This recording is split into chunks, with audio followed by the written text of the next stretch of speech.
Το Υπάρχω, η ταινία του Γιώργου Τσεμπερόπουλου με πρωταγωνιστή τον Χρήστο Μάστορα, που έχει ως θέμα τη ζωή του μεγάλου λαϊκού τραγουδιστή Στέλιου Καζατζίδη, ξεπέρασε ήδη τις 600.000 εισιτήρια και αναμένεται να σπάσει εύκολα το φράγμα του 1 εκατομμυρίου εισιτηρίων. Πάμε να δούμε 5 πράγματα για τη ζωή του Στέλιου Καζατζίδη που ίσως δεν γνωρίζετε.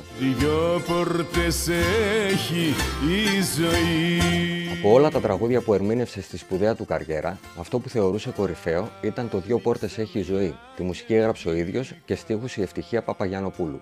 Όταν εμφανιζόταν στη Θεσσαλονίκη, στο κέντρο Λουξεμβούργο, μαζί με τη Μαρινέλα, ήταν τόσο μεγάλη η προσέλευση του κόσμου που όσοι δεν μπορούσαν να μπουν μέσα στο μαγαζί, νίκιαζαν βάρκες για να τον ακούνε από τη θάλασσα. Ο Στέλιος Καζατζίδης λάτρευε τη θάλασσα και το ψάρεμα και είχε μια βάρκα που της είχε δώσει το όνομα Γεστημανή, όπως ακριβώς έλεγαν και τη μητέρα του. Δεν ήταν η πρώτη φορά που σκέφτηκαν να κάνουν ταινία τη ζωή του Στέλιου Καζατζίδη. Μάλιστα, ο ίδιος στη συνέντευξή του είχε προτείνει για τον πρωταγωνιστικό ρόλο τον Χάρη Κλίν.